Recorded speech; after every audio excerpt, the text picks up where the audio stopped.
Assalamualaikum warahmatullahi wabarakatuh. Kita ketemu lagi di podcast KPPN Banda Aceh. Nah, kali ini saya mau ngobrol-ngobrol terkait dengan dunia menulis. Nah, ini pasti seru ini.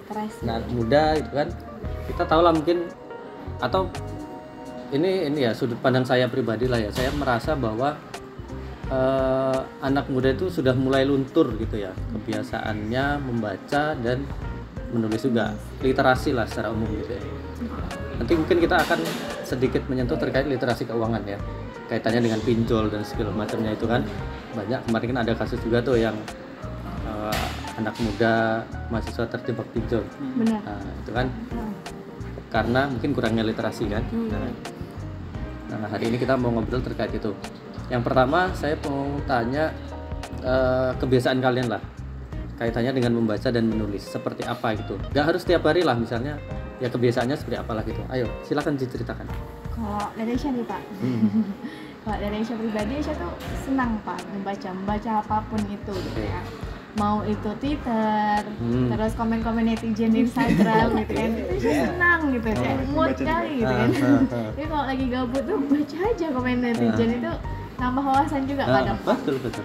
Nah, terus juga menulis mungkin bagi Aisyah suka dari dulu. Aisyah dari SD itu suka ikut lomba menulis dan alhamdulillah kadang-kadang menang, kadang-kadang enggak Pak.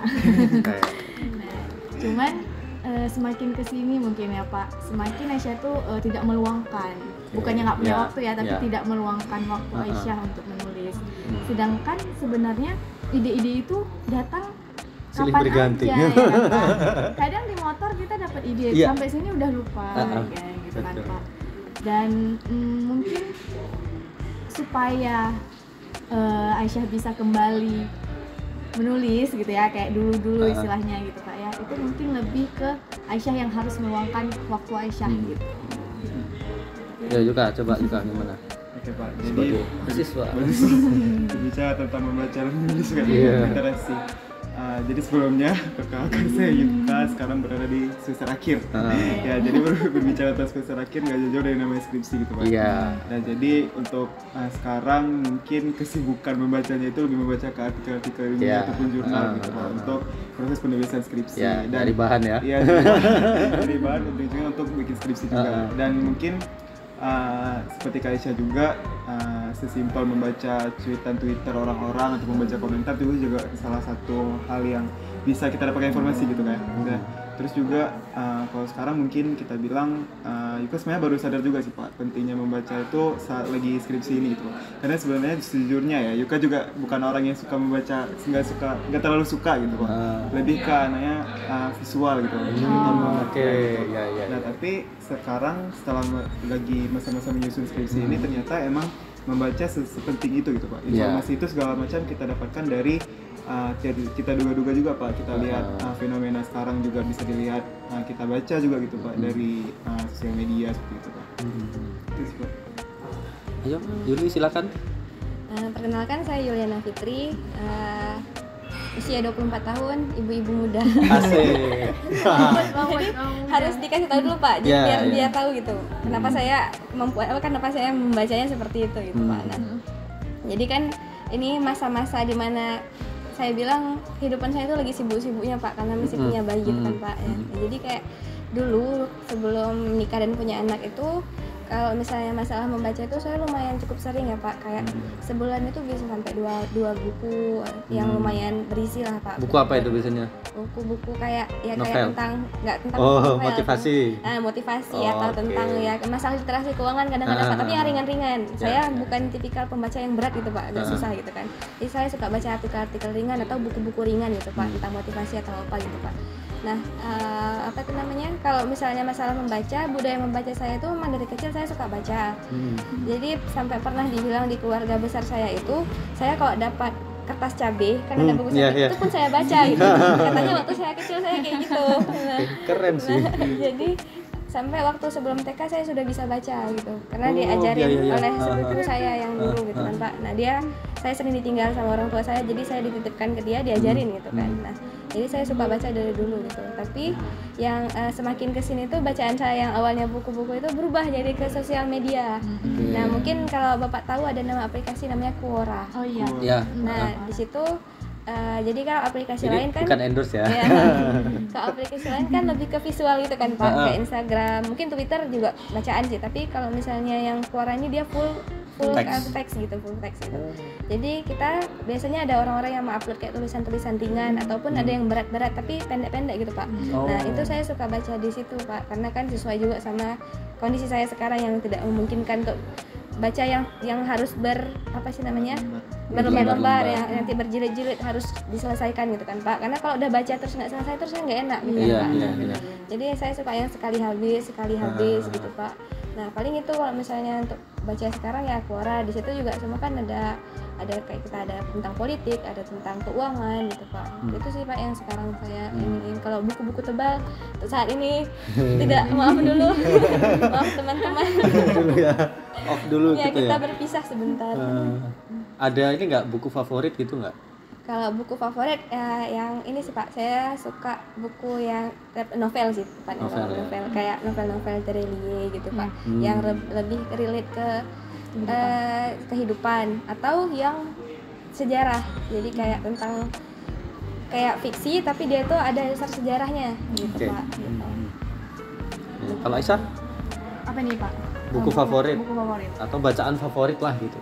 Kalau buku favorit itu Aisyah sama ya kayak Kak Yuli, karena menurut Aisyah gini Pak, kita itu nggak mesti harus suka membaca sejarah, nggak mesti harus suka membaca misalnya berita atau mungkin artikel-artikel ilmiah gitu Pak ya. Tapi kita tanamkan suka membaca itu dari apa yang kita suka dulu nih Pak. Betul. Kebetulan Aisyah tuh suka yang science fiction. Oke, ya berat juga ya. Tapi kan jadi menghayal gitu kan Ya, Pak, karena seru imajinatif aja, ya. jadi imajinatif gitu. Jadi kayak seru aja, Aisyah suka ngebayangin kok di dunia nyata gimana ya. Nah tapi science fictionnya itu yang novel, karena Aisyah suka menghayal ya Pak ya. Jadi lebih suka yang novel karena nanti ada cerita-ceritanya. Jadi Aisyah suka kali sama novel-novel yang genrenya itu Pak. Bumi gitu ya. Iya, bumi, bulan itu semuanya Aisyah ikutin sampai Aisyah lagi nunggu yang akan keluar nih Pak. Nah itu juga karya Terelie, karena Terelie itu adalah penulis pertama yang buat Aisyah baca buku itu sampai nangis. Waktu itu Aisyah baca bukunya itu Bidadari Surga. Ya, itu menceritakan kisah seorang kakak gitu ya. Jadi karena Aisyah punya banyak adik, itu sangat relate gitu ya. Relate dengan kehidupan Aisyah dan merasa kayak kayaknya ada filmnya ya? Iya, ada yang Nirina Zubir Pak. ada filmnya, itu luar biasa gitu. Kalau juga? Ya, aduh gimana ya. Tadi mungkin sama juga, Yuka juga ada baca yang kayak Aisyah baca yang Series Bumi itu, karena kebetulan kakaknya Yuka yang suka membaca, jadi dia suka koleksi novel baca. Jadi ikutan gitu ya? Ikutan, tapi ya nggak terlalu juga sih Pak, karena ya tadi Yuka bilang. Tapi terus kemarin Yuka coba baca juga yang ini, Laut Bercerita. Itu yang lagi booming. Nah, yang lagi booming kemarin kan Pak. Terus ya setelah Yuka baca ya, ternyata memang banyak informasi dan apa ya dari novel juga ini bisa kita lihat, seperti contohnya kayak yang tadi itu kayak Aisyah bisa jadi berhayal gitu. Nah, itu juga salah satu mungkin yang bisa kita bilang dari buku ini, bagaimana cara kerja otak itu bisa merefleksikan apa yang ada di dunia nyata gitu Pak. Mungkin gitu sih Pak. Jadi dengan semakin banyak buku yang kita baca juga semakin kita sadar bahwa kita banyak yang nggak tahu gitu. Jadi ya semakin kita semangat lagi untuk membaca lagi ke depannya gitu. Berarti butuh rasa penasaran yang tinggi. Kalau saya itu dulu sih suka ya baca novel, terus ya macam-macam lah gitu, buku motivasi itu juga suka gitu. Tapi kalau sekarang bergeser ke media massa yang darinya online ya, digital gitu. Jadi baca berita gitu kan. Jadi dari situ kan kita bisa tahu nih apa yang sedang terjadi di dunia ini gitu kan. Dari berita itulah kita bisa tahu, karena ya apa ya, berita itu ada kalau kata orang buku adalah jendela ilmu, benar gitu, tapi kalau untuk konteks sekarang mungkin berita itulah yang bisa kita. Dan uniknya ya yang saya amati adalah sekarang itu media massa konvensional ya, itu dia berpatokan ke media sosial loh. Oh iya, Gitu. Kebalikan ya. Kebalikan. Kalau dulu apa yang hype di media massa itu yang akan ramai di media sosial. Kalau sekarang kebalikan. Benar-benar. Apa yang viral di media sosial itu yang diangkat di media massa, sampai ke TV viral. Oh ya, itu banyaklah contohnya ya. Yang apa namanya, ibaratnya artis-artis baru gitu ya, yang tiba-tiba viral, kemudian jadi ngetop di TV gitu Iya. kan. Jadi masuk TV gara-gara masuk medsos. Nah itu kayak gitu lah. Nah memang kebiasaan kita apa tadi yang membaca ya, kebiasaan kita membaca itu akan membentuk pola pikir kita. Jadi kalau kita terbiasa tadi misalnya buku-buku yang science fiction, kemudian ya buku-buku yang motivasi gitu, kita mengubah pola pikir kita memang benar. Karena apa yang kita baca itu tadi yang akan menjadi apa namanya ya yang akan masuk ke diri kita kan gitu. Pandangan kita bisa berubah dari apa yang kita baca. Misalnya kok jadi saya yang banyak ngomong ya. Jadi kayak gitulah ya. Jadi misalnya ini salah satu contoh aja ya. Kalau kita misalnya berpandangan terhadap satu kasus, kita sebelum membaca gitu kan. Iya. Sudut pandang kita pribadi misalnya kita itu tidak boleh gitu. Tapi setelah kita membaca, membandingkan dan melihat ini ternyata faktanya nggak seperti itu gitu kan. Gitu. Jadi ya itulah, membaca itu penting. Mungkin Aisyah selain science fiction suka ini juga Pak, terkait dengan pergerakan, terus Suhoki. Iya Filmnya udah nonton berapa kali filmnya, tapi kalau novelnya belum. Kayak Laut Bercerita kan tentang pergerakan, terus juga tentang kalau di Terelia itu ada Negeri Para Berdebah. Oh iya. Ya. Itu salah satu dari buku favorit Aisyah juga. Jadi Nah itu kaitannya sama apa namanya podcast yang sebelumnya tadi ya, yang anti korupsi ya. Sebelumnya. Oke. Jadi di buku itu tuh membuat Aisyah tuh jadi semakin merasa negeri ini tuh tidak baik-baik saja gitu. Ya. Jadi Aisyah senang gitu ya kalau ada berita-berita politik, berita-berita tentang tentang kayak ekonomi dan gitu-gitu yang sensitif tuh Aisyah senang karena bacaan Aisyah itu gitu sama relate kayak yang Bapak bilang tadi. Gimana bacaan kita itulah keseharian kita ya Pak ya. Mungkin ini Pak terkait literasi dan terkait literasi inilah, literasi Indonesia, tingkat literasi Indonesia. Aisyah pernah baca itu di tahun 2022. Tingkat literasi di Indonesia itu berada di 62 dari 70 negara. Paling bawah ya hitungannya ya. 10 terbawah ya. 10 terbawah. Dan sebenarnya literasi itu kan nggak cuma baca nulis doang kan Pak, tapi gimana kita menyerap informasi, gimana kita menyampaikan informasi, itu merupakan suatu literasi juga. Nah jadi kalau menurut Aisyah, masyarakat sekarang itu taunya literasi cuma ya udah baca nulis gitu kan. Ya udah aku suka baca nih, aku bisa nulis nih gitu. Asal udah mampu, padahal bagaimana kemampuan mereka gitu ya Pak ya. Termasuk mungkin kayak ini ya Aisyah ya, ketika kita membaca atau mengamati media sosial gitu ya, gitu. kita kan jadi punya jiwa analisis tuh di sana sebenarnya kan, melatih apa namanya daya pikir kita kan, critical thinking kita. Gimana sih fenomena yang sedang terjadi ini, yang viral ini apa, terus sudut pandang kita tuh seperti apa seharusnya misalnya gitu kan, supaya kita juga bisa berimbang melihat satu kasus atau satu fenomena yang viral tadi gitu ya. Jadi nggak kacamata buta gitu yang kita ya gitu tapi ada sudut pandang yang lain yang sebenarnya bisa kita inikan di kasus itu gitu. Itu yang berikutnya. Nah berikutnya ini saya mau bahas terkait dengan kemarin kan ada, kita mungkin baca juga ya, ada kasus seorang kayak ibu-ibu lah mungkin ya, dia menipu mahasiswa investasi gitu kan. Yang pinjol pinjol itu kan. Jadi banyak mahasiswa yang akhirnya tertarik dan jadi korban penipuan dan jumlahnya banyak mahasiswanya. Nah itu kan salah satunya pasti karena kurangnya literasi. Nah saya juga pernah baca kemarin itu itu yang Aisyah bilang tadi. Jadi literasi anak muda Indonesia itu sangat rendah sekali. Gitu. Jadi mungkin kaitannya dengan tadi ya, dengan kemudian gampang sekali diiming-imingi gitu kan. Sementara sekarang yang namanya pinjol itu sangat luar biasa gitu. Sangat masif sekali. Saya kalau lagi main game di HP, tiba-tiba masuk iklan. Iklannya itulah namanya pinjol gitu. Gimana-mana Ya Allah, saya sampai gimana caranya yang ngilangin iklan ini gitu sampai segitunya gitu. Spotify Premium. Nah, kalau dari kalian sendiri gitu ya sebagai anak muda gitu.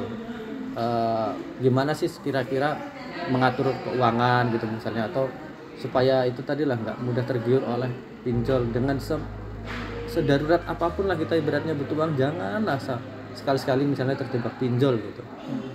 Gimana kalau menurut kalian, opini kalian seperti apa gitu? Oke, saya sebagai ini ya Pak, lagi Ya, sebagai ibu-ibu, nggak apa-apa. Sebagai ibu-ibu dan pekerja itu kan luar biasa itu. Gabung. Jadi Pak, kemarin baru aja di Halokah kami, saya berbicara soal ini Pak, soal gaya hidup frugal dan minimalis. Frugal dan minimalis. Jadi frugal living and minimalis. Berkaitan banget itu. Nah, jadi saat ini tuh saya dan suami sedang tertarik sama pola hidup frugal living dan minimalis itu Pak. Nah, jadi konsepnya tuh sebenarnya mirip-mirip Pak antara frugal sama minimalis kan. Nah, jadi kalau minimalis itu kita hidup itu kita memiliki segala sesuatu itu untuk mendatangkan ketenangan hati. Jadi barang-barang yang kita punya itu ya cukup untuk kita aja lah Pak gitu. Jadi kalau misalnya kita tuh nggak perlu harus ngejar orang-orang supaya mendapatkan ketenangan hati gitu. Kita ditekankan di minimalis tuh hidup dengan cukup gitu Pak. Jadi kalau misalnya mau beli sesuatu tuh kita pikir panjang gitu tentang ketahanannya, sebutuh apakah kita dengan benda itu gitu Pak. Jadi kayak misalnya kalau misalnya saya nih, misalnya saya mau beli baju gitu. Saya mau beli baju tuh saya mikir dulu baju tuh saya butuhkan banget nggak gitu. Sudah berapa banyak baju yang ada di lemari saya nggak saya pakai gitu. Jadi dengan menerapkan pola pikir seperti itu, kami mulai berpikir lah ini penghematan dan lain-lain gitu Pak. Jadi kayak salah satu yang saya suka di konsepnya itu adalah tidak meletakkan memori, tidak menaruh memori di suatu benda. Ya, contohnya misalnya Bapak punya jam gitu. Jam itu pertama kali Bapak beli waktu dapat gaji. Jadi ini hadiah dari istri saya. Gaji pertama istri saya. Kecuali hadiah mungkin ya Pak. Jadi kalau misalnya hadiah kan ada, kita kan nggak enak gitu Pak untuk ini dari orang lain. Ini misalnya punya kita sendiri gitu. Gaji pertama kita belikan jam. Nah, jamnya itu udah rusak atau apa tapi masih juga kita simpen sampai lama gitu Pak. Jadi kalau misalnya di minimalis itu prinsipnya adalah tidak menaruh suatu ketenangan atau memori yang berlebihan kepada suatu benda gitu. Jadi bendanya itu ya datang dan pergi ya udah gitu. Memorinya masih tersimpan gitu. Terus kayak pokoknya dia tuh kayak kebalikan dari gaya hidup hedonis gitu Pak. Jadi merasa cukup. Kalau misalnya mau ngapa-ngapain juga dipikirkan berulang kali gitu. Seperlu apakah gitu. Kalau mau beli apa-apa juga dipikir gitu. Kita sebenarnya lebih butuh yang mana gitu. Nah, itu sedang keinginan versus kebutuhan. Keinginan versus kebutuhan itu yang sedang kami terapkan gitu Pak. Dan itu lumayan sih kalau misalnya masalah keuangan tuh lumayan membantu pola hidup seperti itu gitu. Jadi kalau ngelihat orang belanjain itu ya udah biasa aja gitu. Nah, ini 12 gimana? Nah, kalau misalnya 12 itu ada konsepnya Pak. Jadi kita tuh di frugal living itu kita mencari barang kalau bisa dengan harga semurah-murahnya. Nah, jadi mungkin kita bisa memanfaatkan diskon. Tapi harus dipikirkan yang kita beli itu adalah satu kebutuhan.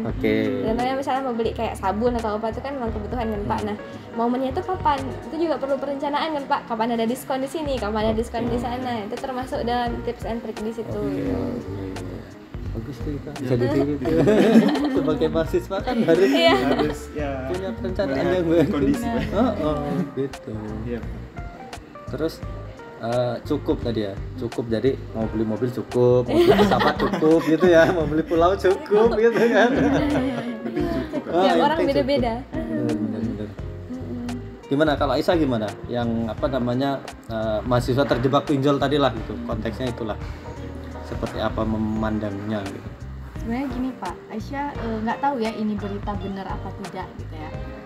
Tapi di berita yang Aisyah baca itu mahasiswa terjebak pinjol karena mereka itu mau buat acara organisasi gitu. Oke. Kalau nggak salah Aisyah bikin event gitu ya.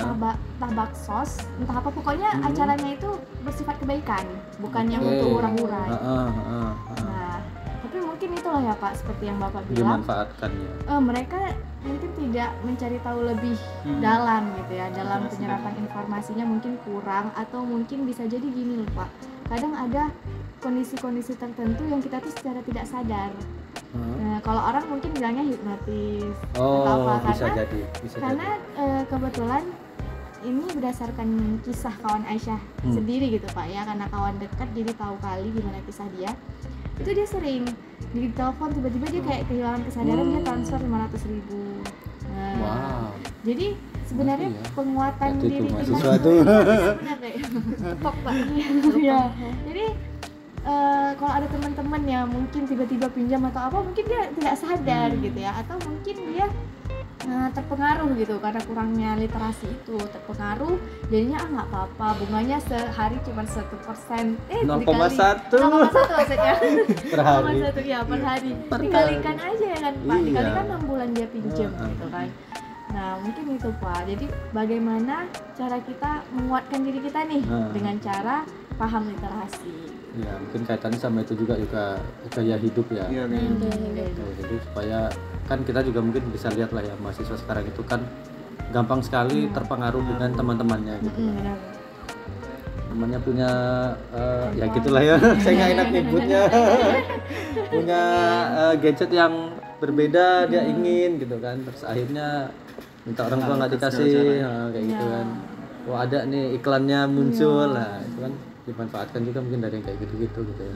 Ada kedok self reward gitu Pak sekarang. Jadi kayak jadi kayak seakan-akan mengizinkan diri untuk berbelanja lebih daripada yang dia punya gitu karena alasan self reward, kayak aku sudah bekerja semaksimal gini gitu supaya menyenangkan aku. Dapat IPK 4 nih gitu. Apa ya? Self reward gitu. Self rewardnya kadang bukan berlebihan, tidak sesuai kemampuan gitu Pak. Self reward. Kalau kita gimana udah? Tadi mungkin berbicara yang masalah pinjol tadi Pak. Balik lagi ke literasi. Mungkin sesederhana ketika kita download aplikasi di handphone, ada syarat dan ketentuan, kita langsung agree aja. Nah, itu juga salah satu contoh masih kita yang malas untuk membaca segala hal, padahal yang itu tuh untuk kepentingan kita sendiri juga gitu Pak. Mungkin bisa kita kaitkan juga dengan yang pinjol tadi itu. Lebih ke sebenarnya kita harus memikirkan apapun yang kita lakukan ada dampaknya gitu. Dan ya kan misalnya pinjol ini mungkin kita memberikan informasi pribadi kita gitu, seperti misalnya scan KTP segala macam gitu yang saya atau dari yang saya baca gitu. Dan ya itu juga bisa kita jadikan salah satu, kita pikirin dulu gitu Pak, dampak dari kita memberikan informasi pribadi kita gitu apa. Nah, kemarin kan banyak kasus kebocoran data itu kan. Dan apalagi yang terburuknya tadi ada penipuan gitu, yang peminjaman online itu Pak. Dan mungkin sekali lagi kita bilang bahwa literasi itu penting. Sederhana kayak saya bilang tadi, kita harus memahami betul apa yang akan kita lakukan gitu. Itu sih Pak. Iya betul. Ya biar kalau kita nggak baca dulu syarat dan ketentuan, sebenarnya kita langsung setuju aja, sebenarnya data kita itu udah punya mereka loh gitu loh. Dan itulah kelemahan kita. Padahal itu hal yang kecil gitu Pak. Kecil sebenarnya, tapi memang. Nah, kalau dari jurnal-jurnal yang saya baca dulu, saya pernah bikin tulisan terkait itu gitu ya. Jadi data apapun yang ada di internet itu sebenarnya adalah, jadi ada istilah gini ya, data itu adalah sebuah new oil atau new gold gitulah ya. Jadi banyak juga lah pejabat kita yang sering menyatakan itu gitu lah. Jadi sepenting itu data di era sekarang ini ya, di era internet itu. Kemudian kemarin terjadi banyak kasus yang kebocoran data dan seterusnya gitu kan. Nah itu kaitannya dengan literasi juga. Kalau kita ibaratnya terlalu mudah gitu ya, terlalu mudah membagikan data kita ke orang lain via macam-macam aplikasi gitu ya, itu ya dampaknya sebenarnya banyak gitu kan. Sementara mungkin salah satu kelemahannya, kita nggak sebut organisasinya, tapi secara umum gitu ya, secara umum mungkin penyedia aplikasi di kita itu masih agak lemah di security-nya gitu ya. Cyber security-nya. Kayak gitu. Ya itulah. Oke, terima kasih teman-teman, kita kali ini ngobrol terkait dengan literasi, terkait dengan mencegah pinjol masuk ke diri kita gitu ya. Jangan sampai pinjol. Jangan sampai pinjol. Kalau saya punya tips, daripada minjem ke pinjol, mending pinjem ke keluarga, orang tua. No riba itu. Aman itu insyaallah. Oke. Yaudah, terima kasih banyak teman-teman, kita ngobrolnya terkait dengan literasi, menulis, membaca. Segitu dulu. Mudah-mudahan kita sehat selalu ya teman-teman ya. Kita jumpa lagi di podcast kita berikutnya. Terima kasih. Assalamualaikum warahmatullahi wabarakatuh. Dah.